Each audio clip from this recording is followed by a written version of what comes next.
Bismillahirrahmanirrahim. Assalamualaikum warahmatullahi wabarakatuh. Selamat pagi dan salam sejahtera bagi kita semua. Perkenalkan, nama saya Nengrati Widyastuti, Escape Nurse MCAP dari Akademi Keperawatan Rumah Sakit Martin Inde. Sebagai seorang dosen, saya telah melakukan tridharma perguruan tinggi, yaitu pengajaran, penelitian, dan pengabdian kepada masyarakat. Pada kesempatan ini, saya akan memaparkan salah satu pelaksanaan tridharma perguruan tinggi, yaitu di bidang pengajaran. Salah satu mata kuliah yang saya ampu di Akademi Keperawatan Rumah Sakit Martin Inde yaitu keperawatan anak, di mana keperawatan anak ini merupakan mata kuliah wajib yang didapatkan pada semester 4. Mata kuliah ini membahas tentang konsep dasar keperawatan anak, masalah kesehatan yang lazim terjadi pada anak dalam hubungannya dengan keluarga, dan pemecahannya dengan menggunakan pendekatan proses keperawatan. Mata kuliah ini memiliki bobot 5 SKS dengan 2 SKS teori, 1 SKS praktek di laboratorium, dan 2 SKS di rumah sakit maupun di klinik. Adapun capaian pembelajaran, yang pertama, menguasai konsep asuhan keperawatan klien dalam rentang sehat sakit pada berbagai usia anak. Yang kedua, menguasai teknik, prinsip, dan prosedur pelaksanaan asuhan atau praktik keperawatan yang dilakukan secara mandiri atau berkelompok. Yang ketiga, mampu memberikan asuhan keperawatan kepada individu, keluarga, dan kelompok baik sehat, sakit, dan kegawat daruratan dengan memperhatikan aspek bio, psiko, sosial, kultural, dan spiritual yang menjamin keselamatan klien sesuai dengan standar asuhan keperawatan dan berdasarkan perencanaan keperawatan yang telah tersedia. Keempat, mampu memilih dan menggunakan peralatan dalam memberikan asuhan keperawatan sesuai dengan standar asuhan keperawatan. Yang kelima, mampu mengumpulkan data, menganalisa dan merumuskan masalah, merencanakan, mendokumentasikan, dan menyajikan informasi asuhan keperawatan. Capaian mata kuliah, yang pertama, mahasiswa mampu memahami secara teoritis konsep dasar keperawatan anak. Yang kedua, mahasiswa mampu memahami secara teoritis konsep keperawatan anak sehat. Yang ketiga, mahasiswa mampu memahami secara teoritis konsep hospitalisasi pada anak. Yang keempat, mahasiswa memahami secara teoritis asuhan keperawatan pada bayi baru lahir. Yang kelima, mahasiswa mampu memahami tentang asuhan keperawatan bayi baru lahir dengan resiko tinggi. Yang keenam, mahasiswa mampu membuat asuhan keperawatan pada anak sakit.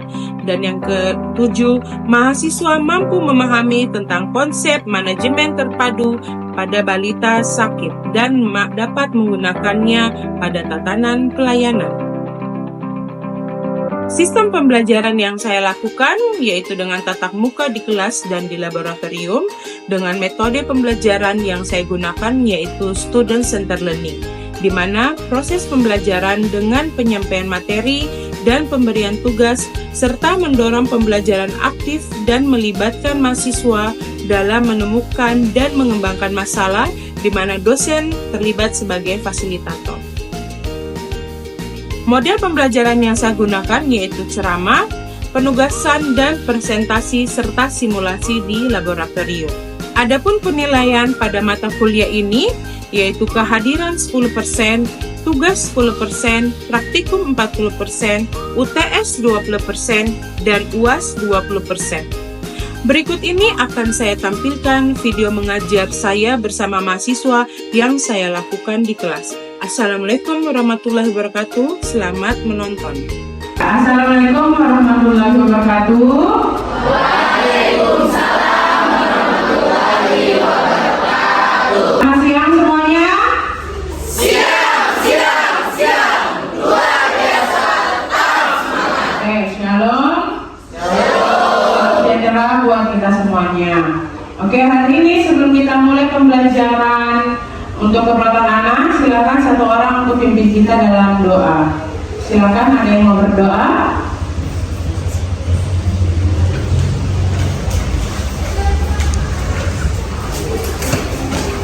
Ini Bu, izin rekan-rekan sebelum kita mulai di materi kita hari ini, saya minta kita untuk berdoa menurut agama dan budaya kita masing-masing. Berdoa dimulai. Baik, sebelum kita mulai pembelajaran hari ini, Ibu absen terlebih dahulu ya. Rika, Siap, Hadir Ibu. Ririn, Siap, Hadir Ibu. Robinson, Siap, Hadir Ibu. Rian, Siap, Hadir Ibu. Sandra. Siap, Hadir Ibu. Sebelum Ibu mulai materinya, Ibu akan bertanya untuk materi yang sebelumnya. Kira-kira kalian masih ingat tidak materi yang sebelumnya kita bahas di kelas itu tentang apa? Oke, tentang apa? Ya, Paula, tentang apa Paula? Oke, tentang tumbuh kembang. Kira-kira masih ada atau tidak yang ingat tentang tumbuh kembang atau terkait dengan materi-materi yang sebelumnya? Ada yang masih ingat? Ya, silakan Sandra. Nah, kalau pertumbuhan itu merupakan perubahan dalam jumlah besar, ukuran, serta dimensi sel di tingkat sel, organ atau individu. Ya, itu pertumbuhan. Dalam perkembangan apa? Kalau perkembangan itu bertambahnya kemampuan lebih kompleks pada pola yang teratur dan dapat diprediksi sebagai hasil dari proses pematangan. Oke, baik. Terus ada lagi yang masih ingat? Ya, silakan Siti. Ada 5 faktor yang mempengaruhi perubahan. Yang pertama ada ras, etnik, bangsa. Yang kedua ada umur. Yang ketiga jenis kelamin. Yang keempat keluarga. Yang kelima genetik. Ya, benar. Oke, terima kasih untuk Sarah dan Siti. Ya, kita lanjut ya. Hari ini materi kita membahas tentang bermain. Ada yang tahu tidak apa itu bermain? Siapa yang tahu bermain? Kira-kira waktu kecil sering bermain tidak? Sering ya. Sekarang kita lihat apa itu bermain. Bermain menurut Wong tahun 2003 adalah cerminan kemampuan fisik, intelektual, emosional, dan sosial. Dan bermain juga merupakan media untuk belajar bagi anak ya. Selanjutnya, menurut National Association for the Education of Young Children tahun 97, bermain merupakan alat utama belajar untuk anak ya. Jadi kalau anak pasti tidak bisa dituntut untuk melakukan hal-hal yang dilakukan oleh orang tua. Yang mereka baru bisa lakukan adalah bermain ya. Jadi kesimpulannya apa? Bermain adalah pekerjaan anak-anak ya. Bermain merupakan bagian penting dari perkembangan anak. Dari bermain menjadi salah satu stimulus bagi anak sehingga tumbuh kembangnya juga bisa tercapai. Oke, kira-kira ini fungsi bermain. Ada perkembangan fisik, ada perkembangan emosional, ada perkembangan kognitif, perkembangan sosial, perkembangan moral, dan terapi. Kalau perkembangan fisik, kira-kira contohnya apa? Misalnya apa? Bermain bola, toh bermain bola, ya fisiknya kuat, ya fisiknya sehat. Perkembangan emosi kira-kira apa? Waktu kecil main apa? Apa kira-kira untuk perkembangan emosi? Dulu waktu kecil main apa? Apa yang lompat-lompat, kotak-kotak itu? Cici-cici, ya. Terus main apa lagi? Tarik tambang, ya. Ya, apa? Main karet, ya. Kemudian perkembangan kognitif. Kira-kira apa misalnya perkembangan kognitif? Apa? Menyusun puzzle, toh bermain Lego, ya, ya. Digunakan biasanya untuk perkembangan otak, ya. Selanjutnya ada perkembangan sosial, ya. Ada yang pernah main yang begini apa namanya? Ular naga panjang, ya. Ya, itu kan tidak bisa dimainkan dengan satu orang, toh harus dimainkan dengan teman-teman yang lain, ya. Berarti itu membantu perkembangan sosial. Selanjutnya perkembangan moral. Kira-kira perkembangan moral ini apa contohnya? Ya, apa perkembangan moral? Kira-kira apa? Melatih kerjasama, ya. Kira-kira pemain apa yang biasa melatih kerjasama? ya tarik tambang ya, dan yang lainnya. Terapi ya, bagi anak-anak yang masa tumbuh kembangnya terlambat, biasanya digunakan permainan sebagai terapi ya. Oke, lanjut. Faktor yang mempengaruhi bermain apa saja? Silakan dibacakan. Riris, apa saja faktor yang mempengaruhi bermain? Yang pertama tahap perkembangan, yang kedua status kesehatan, yang ketiga jenis kelamin, yang keempat lingkungan, yang kelima alat permainan yang cocok. Oke, ada 5 ya tahap perkembangan. Kira-kira kalau anak umur 1 tahun sudah bisa mewarnai belum? Belum bisa ya. Jadi permainannya harus sesuai dengan tahap perkembangannya. Kalau baru 1 tahun, kira-kira permainannya apa? 1 tahun. Iya. Main apa biasanya? Ya, main boneka, ya, mobil-mobilan biasanya cuma didorong-dorong toh. Terus apalagi kira-kira untuk anak umur 5 tahun bermain apa biasanya? Ya, bermain bola. Terus bermain apa lagi? Gici-gici, main masak-masakan, bermain peran toh. Oke, selanjutnya status kesehatan ya. Misalnya dia kalau sakit, berarti tidak bisa dia main hujan-hujan di luar ya. Walaupun dia ada teman-temannya main hujan, tidak bisa dia main hujan ya. Atau misalnya apa lagi? Main yang sembunyi-sembunyi, kan harus berlari, harus mencari tempat sembunyi. Kalau keadaannya anaknya sakit, berarti tidak bisa dulu tuh bermain ya. Terus jenis kelamin apa? Misalnya kalau perempuan lebih cenderung bermain masak-masakan. Terus yang laki-laki lebih cenderung bermain ya, bermain bola ya, lebih ke fisik kalau laki-laki. Terus lingkungan apa kira-kira lingkungan? Lingkungan yang aman ya, tidak bisa bermain di tengah jalan ya. Harus misalnya main di rumah teman atau bermain di tempat yang aman. Selanjutnya alat permainan yang cocok untuk anak. Oke, kita lanjut. Klasifikasi bermain ya, menurut isinya ada social affective play, kemudian ada sense of pleasure play, ada skill play, ada dramatic role play, dan games ya. Yang pertama social affective play, apa itu? Hubungan interpersonal yang menyenangkan antara anak dan orang lain. Contohnya bermain apa? Cinta ya. Anaknya senang tidak? Ya. Selanjutnya sense of pleasure play, apa contohnya? Bermain yang sifatnya menyenangkan anak, apa?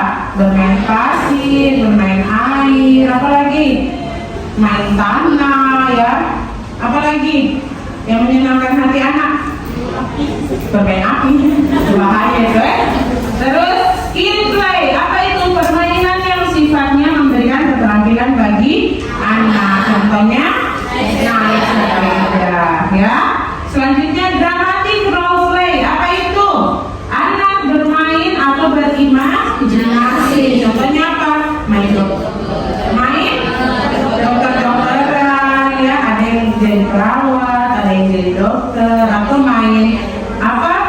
Princess ya, bermain peran ya. Selanjutnya games, apa itu? Permainan yang menggunakan alat tertentu untuk menggunakan perhitungan. Misalnya ular tangga. Dulu itu ada namanya game board. Kalian tahu tidak? Dipencet-pencet. Apa permainannya yang paling itu? Tetris ya. Ya, itu namanya games ya.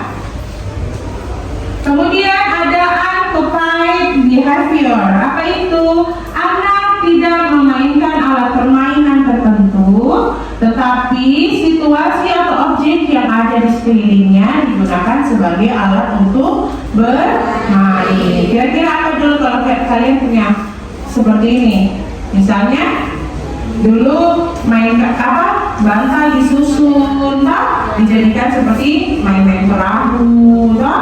Terus kain di apa namanya? Dibentangkan ya, seolah-olah bermain kemah-kemahan, rumah-rumahan, toh? Pernah seperti itu?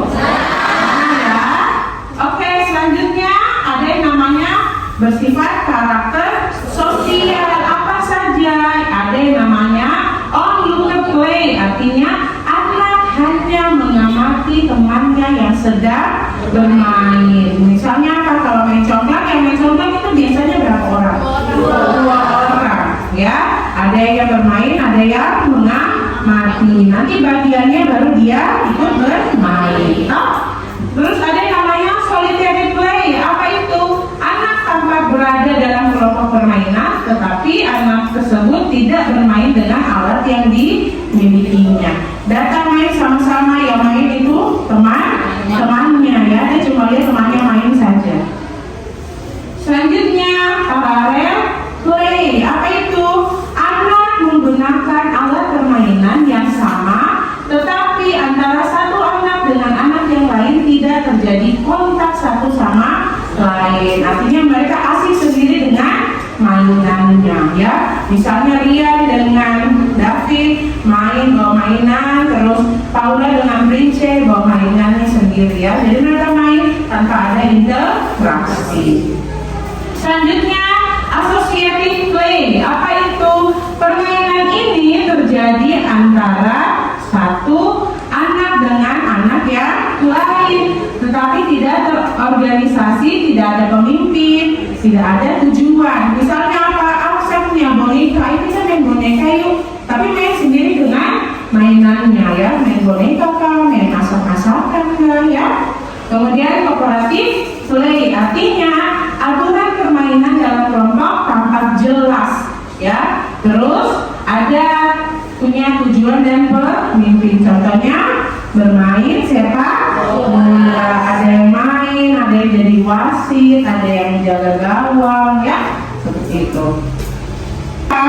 Ada yang namanya karakteristik bermain sesuai dengan usia anak, ya. Misalnya bayi, berarti apa yang diharapkan? Tumbuh kembangnya menjadi besar. Terus apa yang dilakukan? Berikan permainan yang berbeda. Gunanya buat apa? Supaya merangsang stimulus bayi, ya. Apa yang dilakukan? Biasanya anaknya melihat jarak jauh. Biasanya kalau anak kecil itu digantungkan mainan toh, terus nanti ada bunyi-bunyi, ya, ada boneka-bonekanya.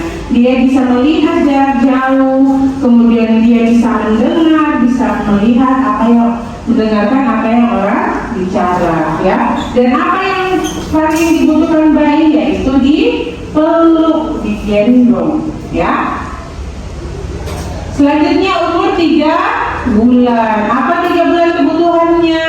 Beri objek warna yang terang, bawa bayi ke ruang yang berbeda, letakkan bayi agar dia bisa melihat di sekitarnya, ya. Selanjutnya umur 6 bulan. Apa?